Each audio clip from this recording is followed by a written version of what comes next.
Hello everyone and welcome to CadoinkStudios. I am joined today with Boisterous casting for you the Forum Cup and Up. It is a tournament on the Blizzard forums. So without any further ado, we have spawning in the bottom left of Daybreak, IHATEBEES in all caps, spawning as the purple Protoss, and his opponent is the green Terran yourself. This is round number 3, and this tournament is for Diamond players and up. I'm just kind of I've casted a bunch of games, and these games are randomly going up on my channel. The majority of them will be on Boisterous's channel, which you can check out at youtube.com/user/boisteroussc2. Hello, Boisterous. Hello, and I would just like to quickly do one of those like Fox fact-checking scrolls. This is actually the Forum Cup Diamond and Up. I think Cadoink only said Forum Cup and Up, which is kind of confusing. And yourself is a green Zerg, not a green Terran.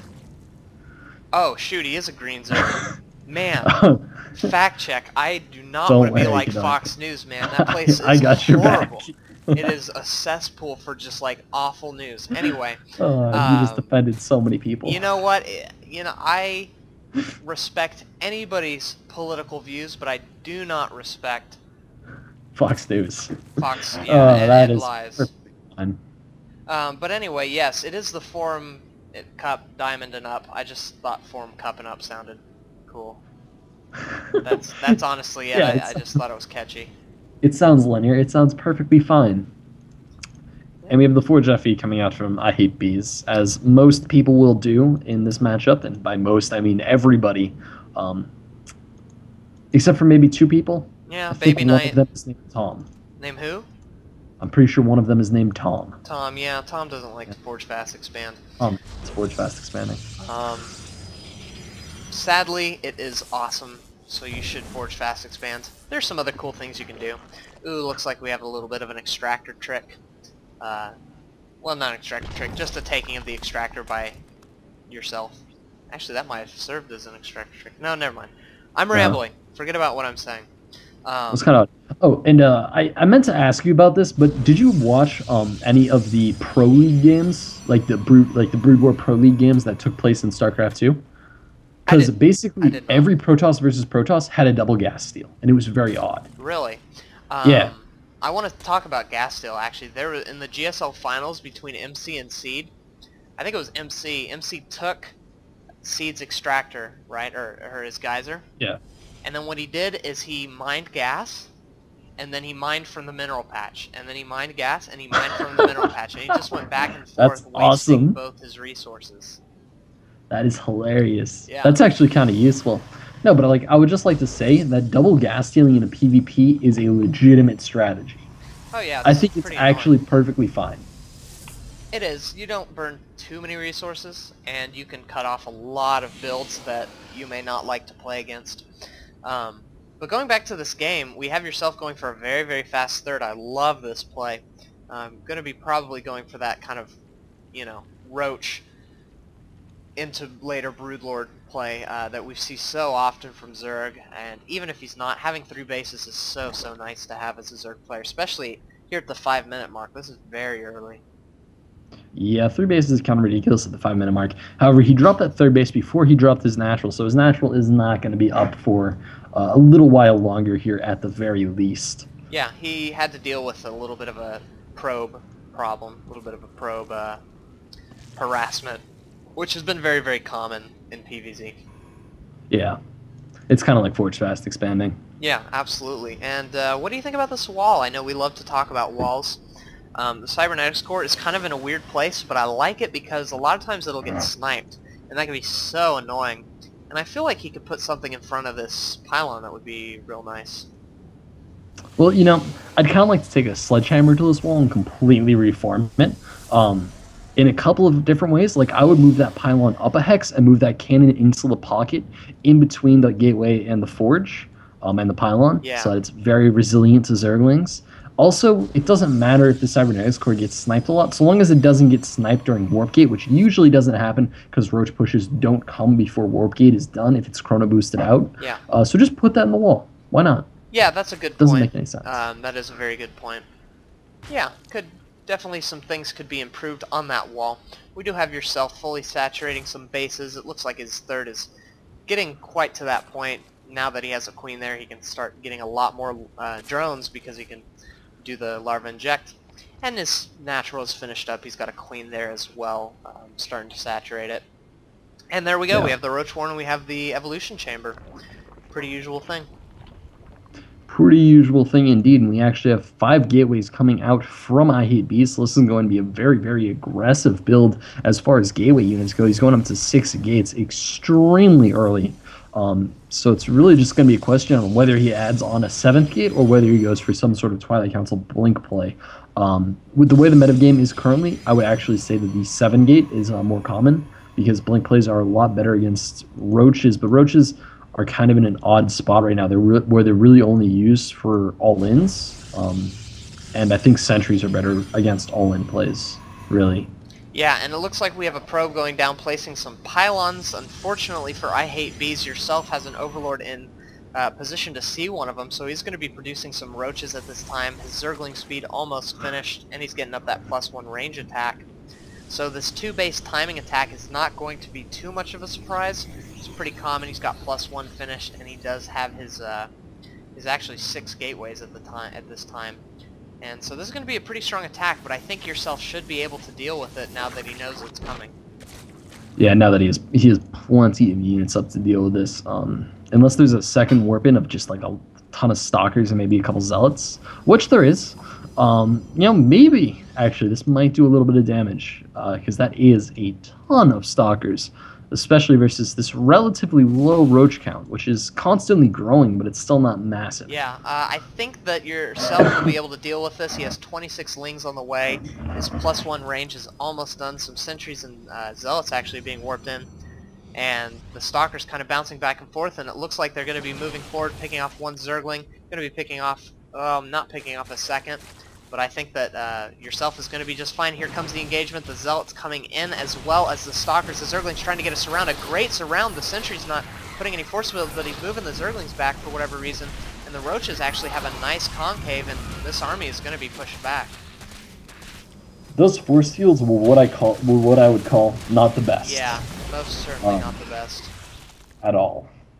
And I think yourself literally just almost certainly won the game there, because IHATEBEES, he doesn't have the 3rd base up, and this push is going to be coming from yourself, almost certainly now. He has a fully saturated mineral 3rd base, a fully saturated 1 gas natural, yeah, and just a fully saturated main base, which is usually what you want when you're going for any sort of 200 supply roach push. Which is very common and is like the extreme norm. Here's a 3 zealots moving on up into the natural. They're going to be trying to snipe off queen, and it looks like these roaches don't even care. Oh my god, they just sacrificed the queen. Yeah. Man, that was not even nice. Queen goes down, but at the same time we have a huge zergling attack in IHATEBEES' 3rd base. The cannon's just now finishing, but the zerglings are able to get a good surround. One of the cannons will indeed go down. Whoa, he just manages to save it with 2 hit points. Wow. So actually not losing that much. IHATEBEES defending really quite well, and now he has this nice gateway wall up and running. And I love this gateway heavy play by IHATEBEES. I would like to see a little more tech, maybe a Twilight Council. Definitely a Twilight Council. But he's defended, and now he's got a 3rd base up and running, and this is very good for the Protoss player. Indeed it is. I actually completely take back my statement, because yourself is not going for any sort of like 3-base roach all-in, or at least roach like max food super fast push, especially after that queen got taken out, because he just didn't have the larva production to produce enough roaches to really hit that crucial number. Now granted, he still has a lot and he's still going for an attack. It's just not nearly as large of an attack as it would be in, say, 3 minutes. Yeah, I think one of the problems was glial reconstitution came out so late. This is, it's still not finished, but it's going to be finished when this attack happens. Yeah, and we have these roaches moving out to take out the rocks. However, there's a major issue with IHATEBEES' composition in that it does not have any immortals at all. And when it comes to dealing with this type of roach push, you need immortals. There is no substitute for the immortal. And here, one immortal is finally coming out. Is it being chrono boosted? It better be being chrono boosted, or is it coming out? I don't know. I cannot find the robo. Oh, it's the 3rd base. Oh, but look at this. We have a little roach swing by on the 3rd, as well as this huge army up front. It looks like It's going to be splitting IHATEBEES' army up, and look at the small army he has up in the natural. Just some zealots, actually a large amount of zealots, but only a few stalkers, and these roaches can easily kind of stutter step these zealots. So I don't know what IHATEBEES is going to do. He's going to have a very skimpy defense. There we go, warping in a few more stalkers, but without any blink, it's going to be very hard to deal with these roaches. Well, the first Immortal has come out, and the second one is coming out chrono boosted, so it will be out quite rapidly. However, he still needs to keep his army split in order to defend both of these fronts. And oh my god, we have drops. We have just Zerg drops. And he's going to be moving into that main base, and that is going to be so bad for IHATEBEES. And there comes the swinging of the army. It's going to just try to be a distraction of as much as possible. And it looks like yourself is going to be just carving up the main base, which is all he really needs to do. Yeah, the drop has gone down. The Zerglings and Roaches are going in. They will be able to pick up this Nexus very quickly. The army in the natural just now dying, so holding up those Stalkers and everything for a very, very long time.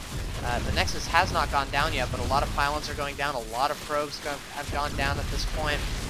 And the Nexus there does finally fall. Stalker's having a hard time getting up the ramp, especially without Blink. Yeah, and the concave is fantastic for yourself. Looks like he's going to be taking out the second to last. No, there's a few more sentries, but it's not going to do any good. Yourself just doing excellent damage here. Yeah, and if we look, his army is already remaxing. It's, you know, he called the Rohirrim. That's all I can say. Yeah, 158 to 88. Wow.